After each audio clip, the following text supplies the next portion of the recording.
We've said it once, we've said it 1,000 times. Football games are won in the trenches. And we got 2 more dogs in the 2024 class.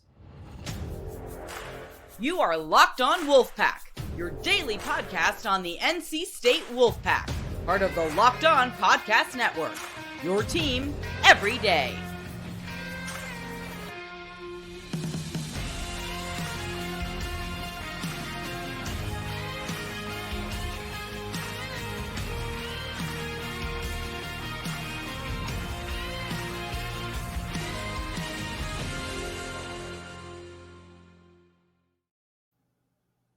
Wolfpack Nation, welcome back to another episode of Locked On Wolfpack, free and available wherever you get your podcasts and on YouTube, part of the Locked On Podcast Network, your team every day.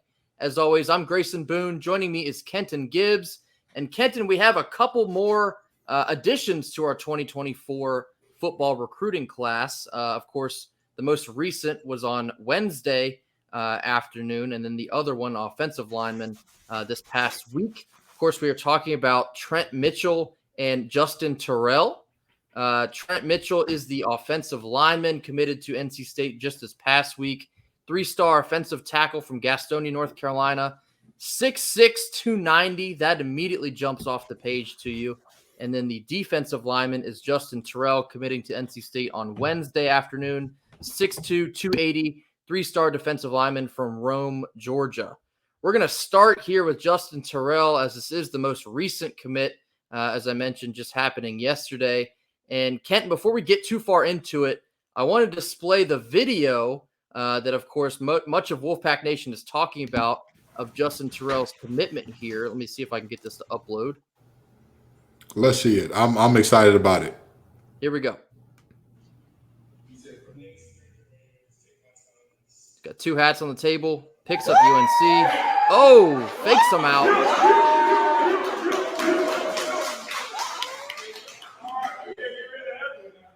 Get rid of the other one now, somebody says. I mean, this is basically everything you could want in an NC State commitment, because not only are we getting a commitment to NC State, but get to throw a little shade to UNC in the process. Kenton, what do you think of this commitment on Wednesday? First thing first, was that actually Coach Thunder there, or does everybody in that part of Georgia just sound like Coach Thunder? Because Coach Thunder himself is from Macon, Georgia. I don't know how far that is from Rome, Georgia, but it sounded like he was in the building there. But anywho, beyond that, it's a great moment. It's a great commitment from a young man who is a interior defensive lineman with some pass rush juice to him. Obviously, the ability to anchor down against the run and all that. But when you also look at, his ability to get it done in other sports, right, particularly looking at track, when you think about big guys in track and field, what do you normally think about? Doing the shot put, discus, hammer, all that type of stuff. This young man runs the 100. That's at 280. At 280, this young man is running the 100 and 200. And I'm telling you right now, you're looking at, remember what happened last time? We had a really good nose guard who was uncannily athletic for his size. Well, my Detroit Lions got him now by the name of Eileen McNeil. And so I'm excited to see what they do and what they get worked out here for young JT out of Rome, Georgia. I'm excited about it. And as far as the offensive lineman that we got, you can never have too many big guys who can bend and who have quick feet. You can never have too many. We'll touch a little bit more on Trent Mitchell in just a second. But, yeah, with Justin Terrell, according to Pack Pride, he was NC State's top defensive line target here in the 2024 class. So it certainly feels like a big win to lock down a priority here. But I also want to make light of the situation in which we learned that our sophomore defensive lineman, Brandon Cleveland, may have made the ultimate difference here in swaying Justin Terrell to choose the Wolfpack. As I understand, it was very narrowly close between UNC, of course, like you had the hats on the table, and NC State when our sophomore defensive lineman, Brandon Cleveland, gave Justin Terrell a phone call and ultimately let him know that this was the place to be. Don't be, persuaded by everyone else who may be committing to UNC. I get it. to a young high school kid, it's the name brand, it's the Jordan brand. Sure, all that looks great, but Justin Terrell, in a quote to Pack Pride, he said, Cleveland just reminded him, don't go to a school just because other people are going there. Go somewhere you'll do well, you can succeed, and you get to where you want to go, unquote. So, I mean, that's, from a recruiting standpoint, from the guys that's currently on the team, again, what more could you want as an NC State fan? You're seeing these players on the team able to put in that last recruiting pitch that ultimately makes the difference in landing a guy. It's huge. It's huge. It can't go understated. Yeah, for sure. For sure. And I've met Brandon Cleveland before. A great young man. I had dinner with him and all. He's a good dude. He's a really good dude. And he's very well spoken. So it makes sense that if you want somebody on the call representing NC State and saying, hey, this is where you need to go, it's him. It's him. And so, it's a guy in the defensive line room, and he's going to be sharing that defensive line room with JT for the next few years here. And so that is, you love to see your leaders being active in the recruiting efforts in that way. You love to see that. You love to see your guys, making the effort, making it happen in terms of that. And I hope that we weren't committing any NCAA violations here. You know what I mean? If we are, you didn't hear any of this. We're lying to you. No, I'm joking. I'm joking. Like tampering to me. It seems like that's all by the book. No, I'm joking. Of course it's by the book, or else people wouldn't be reporting it widely and loudly here. But no, very seriously, this is what you want to see. This is what recruiting is, not just an effort by an individual coach to get a player. It's an effort by an entire program to get a player. And even I go further than that and say it's an effort by the entire university. When you look at why certain schools have such massive facilities, when you look at why certain schools have all of these, every year they're adding on something new and crazy to their stuff, it's because it is an investment in the infrastructure of making things more appealing to incoming players by the entire university. Not just the head coach, not just the coach that's recruiting them, not just the position coach, not just the team. It's the university buying in. So, Mr. Cleveland stepping in and making a call here. That's that holistic approach to recruiting. Yeah, I mean, like I mentioned, you always want to be able to lock down your top priority recruits here, but it's also nice to get maybe even a moral victory over the blue school up the street. But switching gears here, talking about Trent Mitchell, 6'6" offensive lineman here, 3-star offensive tackle. He selected NC State over schools that included ECU, Maryland, App State, Virginia Tech, and West Virginia. This is notable for our new offensive line coach, Garrett Touget, as this is his first offensive line commit as a member of the NC State Wolfpack. So shout out to Coach Touget for getting this done. As I mentioned in the open here, first thing that jumps off the page with Mitchell is his size, 6'6", 290.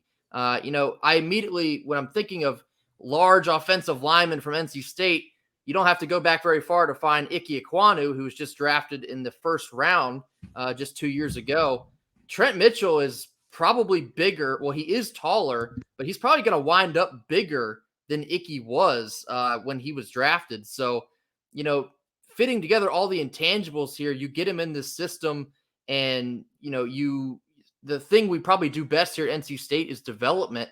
You could see another first-round draft pick here in a couple of years in Trent Mitchell. And another guy that we had that was in that really big 6'4", 6'5", 290 plus range, Chandler Zavala. So that's what I mean by you can never have too many big guys who can move. You can never have too many. You never have an overdose of that, because at the end of the day, worst case scenario, okay, you've got two guys that are elite tackles, and then you've got two backups for them that they're waiting in the wings and they're a little younger, whatever the case may be. Okay, well, maybe you can kick those two inside and start them right now and say, hey, yeah, they've got movement skills, but these are also 300, 315 guys that can move around some bigger guys in the middle. We'll rock that out. And if we pass the ball a lot, which, Robert and I is known for not fitting square pegs into a round hole, he does whatever is best for his personnel. And if we have an offensive line to throw it around the yard a lot, then maybe that's what we'll do. And again, you benefit from having big guys who can win one-on-one pass rush battles, who can do well in space. And so, you can never have too many big bodies that can move. You can never have too many. I promise you, whatever you think the number is, that's too much. Add 3 more on top of that, and you still don't have enough. Yeah, certainly looking to continue this run of success we've had of offensive linemen here at NC State. dating back just 5 years, going back to 2018, we've had 4 of these guys drafted in the last 5 years. But if you extend that another 5 years, go back to 2013, you have just 1 in Joe Thuney in 2016. So you can even see the progression of offensive lineman success here at NC State in the last 10 or so years. So certainly hoping to add another name to this list in Trent Mitchell. So certainly something you can start to bet on. And like you said, there's the increase, there's the progression, there's the Joe Thuney, there's the Garrett Bradbury, there's the Ika Kwanu, there's the Chandler Zavala, there's the Dylan McMahon and Belton this year. There's the keep the pipeline going. Let's keep pumping these guys out into the league. Yeah, and like I mentioned, it's something it's becoming a bit of a sure bet is a strong offensive line at NC State. And if you're looking to place any bets, how about that for a transition? You need to be heading over to FanDuel. Take your first swing at betting Major League Baseball on FanDuel. Get up to 10 times back your first bet amount in bonus bets up to $200. That's right. Bet just $20 and you can land up to $200 back in bonus bets, win or lose. Second half of the Major League Baseball season is getting underway on Friday. Make sure that you are also getting underway on FanDuel. This is all coming on an app that's safe, secure, and super easy to use. Plus, when you win, you get paid instantly. You don't have to wait around and wonder when that money might come. Get it right there on the spot. There's no better place to bet Major League Baseball than FanDuel, America's #1 sportsbook. So sign up today. Visit FanDuel.com/lockedon and get up to $200 back in bonus bets. That's FanDuel.com/lockedon. FanDuel, the official partner of Major League Baseball. All right. And Kenton, while we're on the topic of 2024 commitments here, I thought it'd be a good idea to maybe take a step back and look at the 2024 class as a whole, as it stands here kind of in the middle of July. Of course, still waiting to hear some, very big targets, specifically wide receiver targets here, hopefully by the end of the month. But thought it'd be a good idea to kind of, look in the broad view lens, see who we have already to kind of, assess how we're doing so far in 2024. So here is the list as it pops up here on the screen. Of course, I will read it to you as well. So far in the 2024 class, we have defensive back Ronnie Royal III, 4-star commit, probably our most athletic commit, I would say, thus far. 3-star quarterback Cedric Bailey, 3-star defensive back Assad Brown, 3-star running back Jaden Scott, 3-star safety Brody Barnhart, fire name alert. Of course, Justin Terrell, who we just mentioned here in the first piece. Javon Bailey. Kenton, one of these days we're going to figure out how to say it. We're gonna figure it out. We're gonna get it right. Apologies to the Bailey or Bailey family. We will figure this out. I promise you. 3-star corner in him. Of course, Trent Mitchell as well, 3-star offensive tackle. And then let me pull up my second piece here. Rounding out the class so far, we have 3-star linebacker Cannon Lewis, 3-star running back Isaiah Jones, 3-star linebacker Zane Williams, and 3-star defensive lineman Chase Bond. Kenton, what are your initial thoughts here on how the 2024 class is looking so far? Still some to go, but so far. It's developing pretty well. And it's if it was a Sunday, we've got a good amount of the ingredients. A lot of people say, oh, the receivers would be the cherry on top. I strongly disagree.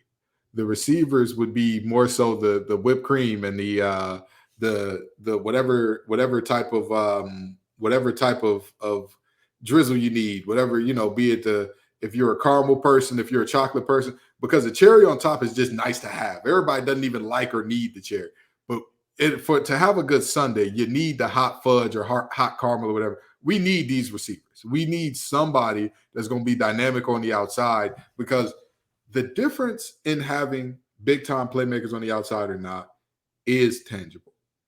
It's very tangible. Yes, quarterbacks can throw receivers open and all that, but why would you need quarterbacks to throw players open 24/7 if you have receivers that can just, I don't know, get open? You see what I'm saying here? So, it's a situation that I'm looking at where I'm saying to myself, there are a lot of different ways that this thing can shake out and go, but the class is coming along well so far. The Sunday is coming along. We got the ice cream laid out. We got the whatever fruit or whatever thing you want to put in there. If you're if you like me, if you're a crazy person like me and you like Heath Bar in there, you got that laid out and going on in there. But we just need a few more ingredients to make the perfect recruiting Sunday. Yeah, no, I definitely agree. A couple more key pieces, specifically wide receivers, would be very nice to throw into the mix here. I mentioned Ronnie Royal being probably the best athlete so far in this class. I'm over the moon excited about Ronnie. I Oh, think he's going to nasty. be He's dynamite in the secondary. So, there's a lot of these other guys to be very excited about as well. Cedric Bailey, I've seen him getting some love. Just a 3-star quarterback now. I've seen a lot of buzz saying that that's likely to, skyrocket upwards here in the next year or so.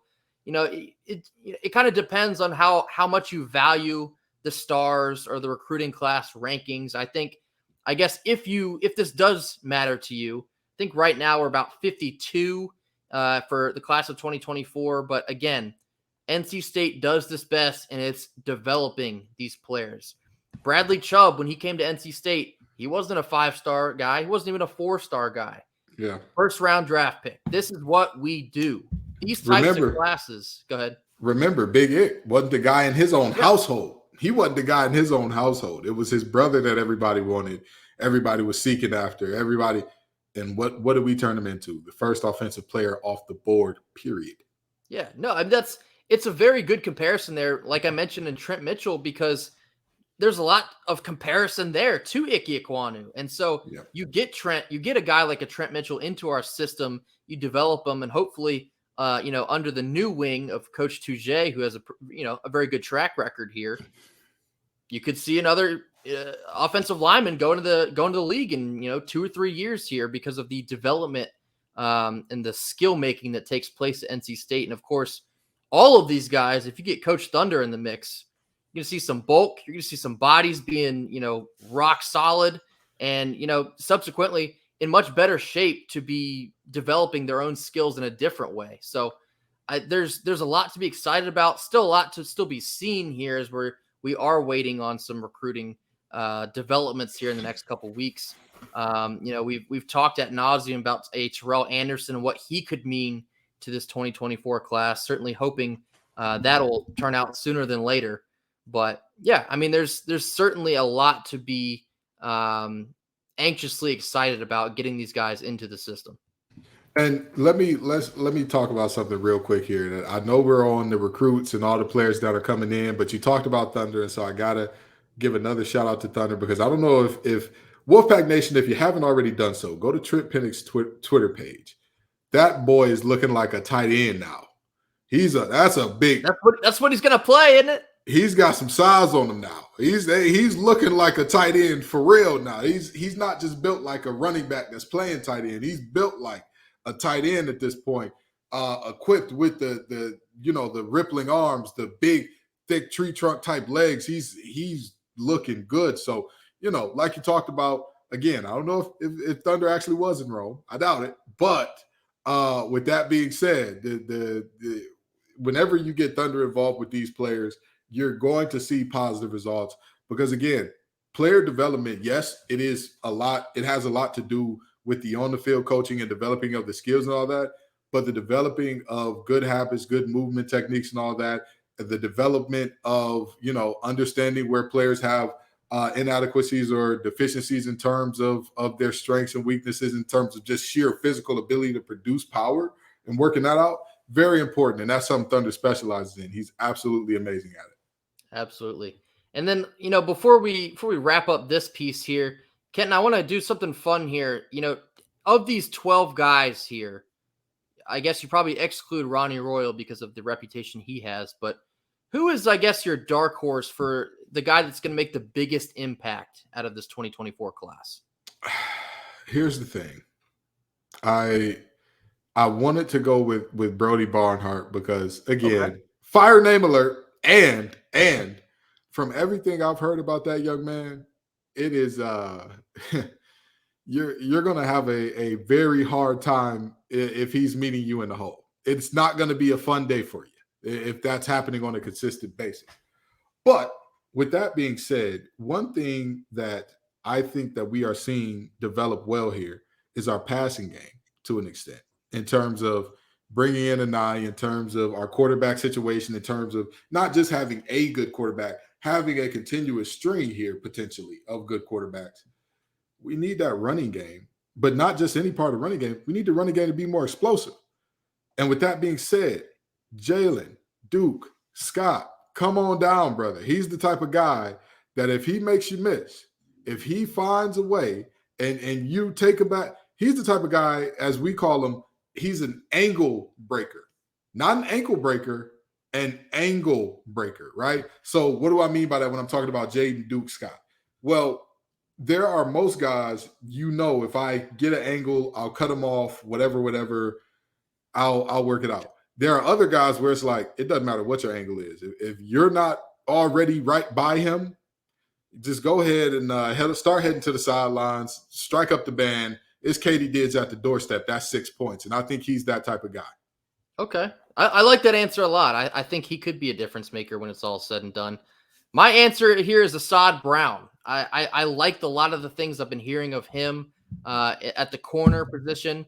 I think we could be looking at maybe another Aiden White type situation where, sure, maybe he comes in a little bit under the radar, but blossoms quickly, makes a name for himself quickly, becomes an island out there quickly. And so I'm definitely going to have my eye on Assad Brown.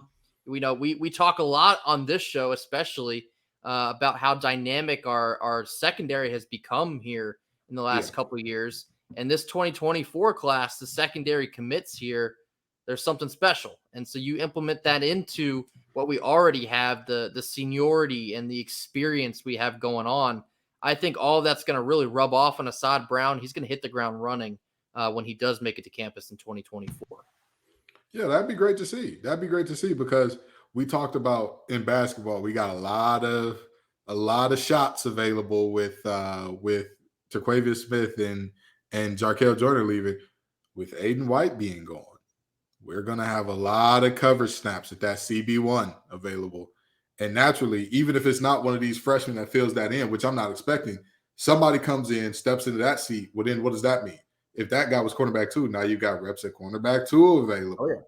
And if that nickel moves out to cornerback 2, usually it's so on and so forth. That's how, these departures affect the roster. And that's what roster building looks like. That's what roster building looks like. Having really good players who are ready to step into these roles as they progress and open up, because this ain't the NFL where it's like, they'll be here until they can't do it anymore. And even in the NFL, everybody has an expiration date. So in college, these guys time out of the system. They go and get their bag in the NFL, whatever the case may be. But we're starting to hit that point with certain positions where we're not rebuilding. We're just saying, oh, these guys left. Great. Let's reach into the bag and reload. And boom, we're right back and not missing a beat. Absolutely. And what a stint that Tony Gibson has going on here at State. What a run of, extremely talented defensive pieces he's been putting out here in these last couple of years. We mentioned it a lot. We got to cling to these years of Tony Gibson as hard as we possibly can, because when you have a defense that produces like his have been doing here, it's only a matter of time between somebody's going to start knocking on the door with a big bag. Hey. I'm not putting that out in the universe. But I know it. Kenton, you know it. The listeners know it. Don't make me get in my Ving Rhames and not Ving Rhames. It was a Michael Clark Duncan and Talladega Nights. Don't you put that evil on me, Ricky Bobby. Don't you put that evil on us. Let me tell you something. My hope and my prayer every night, and so far the big man upstairs has been answering, is that Tony Gibson ends up being our Bud Foster. What Bud Foster was to Virginia Tech, just coaching great defense after great defense after great defense. Bud Foster was the defensive coordinator there for what, 20 some odd years plus? It was a long time. And they just kept rolling. And I'm sure plenty of schools called and said, hey, man, you can come be our head coach. And he said, nah, I'm good. I like Blacksburg. Blacksburg likes me.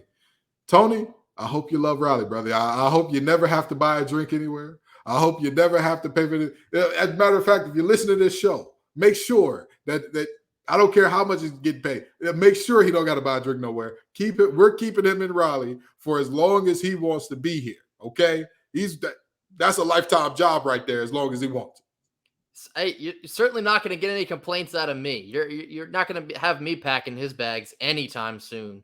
for any reason. So very thankful to have another strong recruiting class being handed over to Tony Gibson in 2024. We're going to land this thing in just 1 second with a quick word on I got Tony Gibson on the brain. On Jimmy V, they're running a special on ESPN regarding Jim Valvano after a quick word from our sponsors. All right. And then, Kenton, I wanted to finish this thing up with talking a little bit about this special on ESPN.